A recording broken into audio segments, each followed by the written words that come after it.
So hello, my name is Filipa and I'm an illustrator. I started this YouTube channel documenting my comeback to the art world, documenting all of my journey, as basically I start from zero again. So far I've been more focused on creating art and perfecting my game at social media, creating content there so I can show my art to the world. And as I am doing this, of course, the money subject starts knocking on the door, because if my goal is to work again full-time on illustration, there are some doors that I need to open again in order for me to gain some money, quite literally. And so I have done the little step of opening commissions up. I tried then after going to some flea markets around here in Lisbon, but also at the same time that isn't always happening and that requires a lot of time to be there on those days. So we have reached the time now that we do need to do an online shop. And I don't know if you're like me. I hate this part of the tech, doing little pages here and there and all of that. I have asked to a skilled and very gifted friend for help. Help me! But come here with me. I will show you everything that I learned while doing my very own first Etsy page.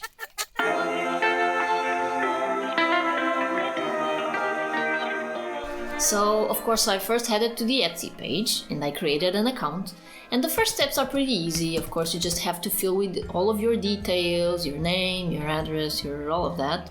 And so it's relatively easy, although of course a bit boring. And on these first steps also you do have to pick the name for your shop. In my case, my shop's name wasn't very difficult to think about because I just wanted to link to this YouTube channel and my social media. But if I didn't have this, I probably wouldn't think too much about it. I find that all very overwhelming, so I usually just choose a random one and I think I'll find a way to promote it. So the name doesn't really matter, I don't care. As long as it's related to art, it's fine by me. I then also linked, of course, bank account stuff to it, and because of course in Etsy you do have to pay a bit of a commission. There is a little fee that you have to pay for each listing that you post, and listing is basically Etsy's way of naming products that you want to be selling on Etsy. And then they do take a small commission from each sale that I still haven't read exactly what it was because I still haven't had any sales, but I will put it here somewhere after. I will do the research for you. And so after creating that part, you are now greeted with a very blank Etsy page with your name on it. And that for me was instant overwhelmed, and that's when I ran to my friend's house. The banner part, I left it to the end. I left all of the artsy part to the end, and I just thought, well, let's start with the most difficult part, that is creating and listing a product. So I went to my friend's house and she really guided me with that one. So, a couple of points that I've learned while doing this Etsy page. Okay, so it's a lot of work, but I have gone through this, so you will go through this with me too. So first of all, this type of page will be opened. So this is the fun part. You have to take some cool photos, some cool pictures of the things you want to sell. And they're very nice with this because they do have here different examples of every angle, details to use it. You know, how to put your photos here on Etsy. They ask you to place if you want a 5 to 15 second video. And in this part, these two parts, my friend practically did all the things for me. She's a great friend. That will be a plus for you if you have a friend like this. So she really helped me with this part. This was actually, I found out that this was the part I loved the most, and since I started with the photos and the video, I mean in order, like the page is showing here, it got me really excited to see how everything was placed, and it was kind of fun to try and figure out placements for stuff, although again, I'm not exactly skilled in it. But it's better to do something than necessarily to trying to be very perfect in it. Because I always have this in mind that if we just start, we can always go back here later and to start tweaking things. So it doesn't have to be like 100% perfect before we post it. But at least this is my opinion, and I'm not perfectionist at all in that. Because otherwise it's just too overwhelming. After we finish the fun part, we go then to listing details, and you start with the title. And they do say here, include keywords that buyers would use to search for your item. So at first I just put the title of the name, and I didn't even notice these small keyword stuff. My friend was the one that pointed stuff to me, and again she gave me examples on how you could do it. And so I then just made the most intense name here.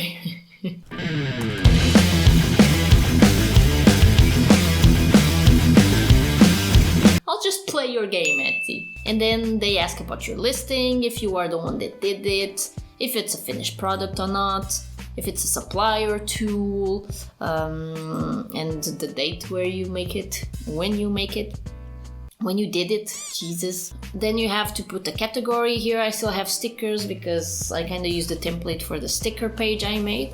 And then you'll see that Etsy will start to give you some examples of common categories that you can use. So it's very easy on this part. The materials part, primary color, there's a lot of optional things that you don't really have to put. And we come back here down to this part.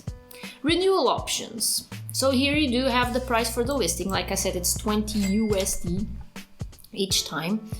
And you can put it to renewal automatically or not. So I think it's every 3 months that you have to renewal to still have your product placed on Etsy. You say if it's a physical or digital product, but then we get to that monstrous part of the description of your product. And of course, I blocked here, as always. They have again a couple of examples here of what to say, and of course you can also search for inspiration around Etsy to see people with similar products like yours and see what they have written there. That will really help you.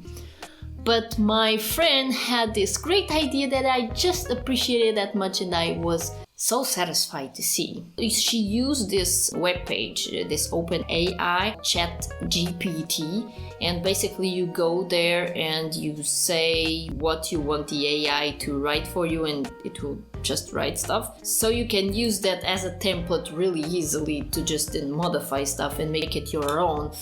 And of course that's exactly what I did, because this is not my part, my most preferred part, as you know. And we as artists have already a lot on our plates and a lot of things that we have to juggle, so at least make this part easier for us. Thank you, AI, for this. So then we go back and down here. You have a lot of different tags that you can use, and it's basically for the tags you would write the keywords that you would write on the search engine to find this product. What would you write if you are selling stickers? Party stickers, cell phone stickers, smartphone stickers, funny sticker. Have I said this one before?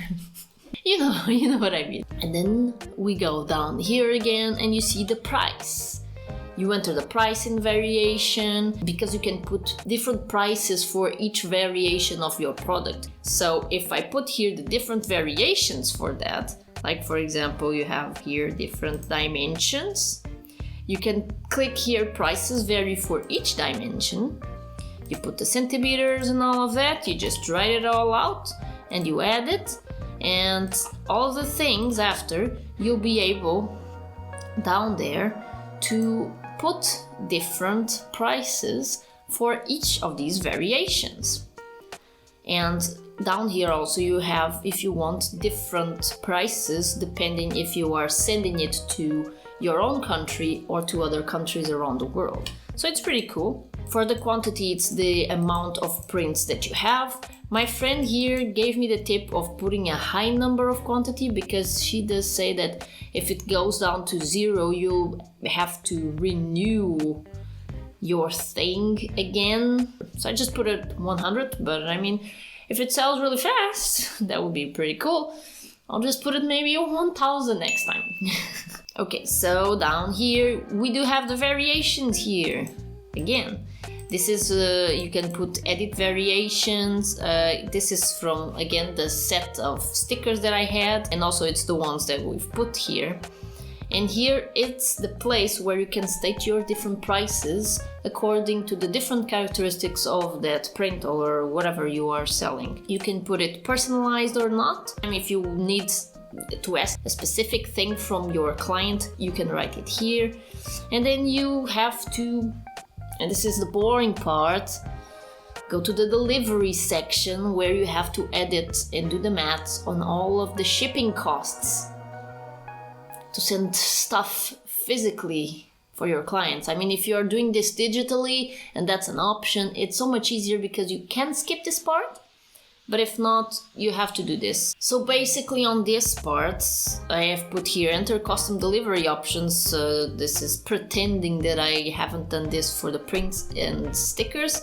You will have to put all of your data, the processing time that it takes for you to do your order, and then put the different things, the different data regarding the shipping, the delivery time, what will you charge, if it's a fixed price, how much is it if the person orders one item or two, how much does it add to the cost. So you have basically to write everything down here, and you'll have to do this according to each location. So domestic, Europe,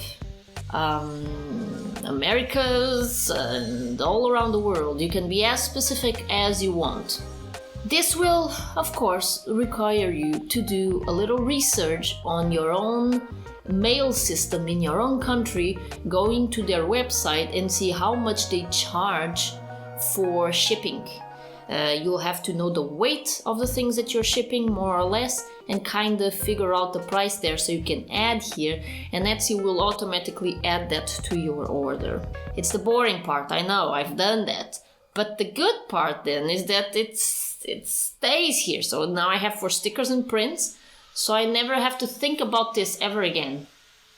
Then at the end you have the part of returns and exchanges. Here Etsy gives you some templates of some returns policies and exchanges policies that you can quite literally copy and custom. Have to come here to see all the different policies, choose the one that you prefer, and in the end you will come here, publish copy, and then you will see something like a page like this one. So pretending that we have made this page, you see all of the photos you've put, you see how the video now looks in your page. And I have to say, doing this for all products and now coming here and looking at this page, I feel very proud. Of course, again, there are some things that I will tweak, but I feel it's good enough to start, just to keep the ball rolling. We're not finished yet. Remember, we've left this part to the end. It's the part that takes me a lot of time to figure it out, but to make your own shop banner and your own profile picture and all of that. For this part, I used my trusty, beautiful Canva. I don't know if you know Canva. It's this website where you can create 1 billion of designs. It's pretty cool and it's pretty amazing. So you just come here and you put create a new design. You can quite literally say that you want to create an Etsy banner. And you have here all of the different options for you to just have immediately a template. They put the dimensions and then you just have to create something for yourself. And this is how I did it. I've uploaded to Etsy some PNGs that I had, and I did a quick thing over here. I tested out and I thought it looked so cool that I even changed my YouTube's banner. So I did this for the icon and the banner, and in the end I have then filled some little things about my shop, who I am, my shop policies, all of that. And overall, I have to say it's pretty easy. It's easier than it looks, although it's very overwhelming and boring. But it took me just a few hours to do all of this. It was very comforting having a friend to guide me in this process and to just, giving that cheer. That was pretty cool. And yeah. But yeah, this was my entire journey creating an Etsy shop. And now you will be seeing this link in all of my videos descriptions because I finally made it, so we'll start to see if this works or not. And if there is any kind of update that I figure out, I will probably say it in a video sooner or later. So anything that I learn in this journey, you will learn it too. So thank you for tuning in. And by the way, let me thank all of you because we had a huge growth since last video. We've doubled our subscribers around here, and I'm so glad to have all of you here seeing my journey. It's very cool. So thank you for joining me. I hope that everything that I learned in this journey will be useful for you too. We are in this together, and if you have any questions, any thoughts that you want to share, feel free to comment down below. I will reply to all of them if I can. If you don't start having like 10,000 comments or anything, I can't promise anything after that, but I'll do my best.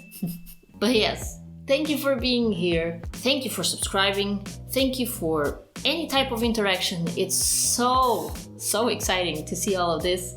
Let me know also if you have any type of things that you'd like me to talk about for future video ideas. And yeah, thank you for being here. Guess I'll see you around. Bye everyone!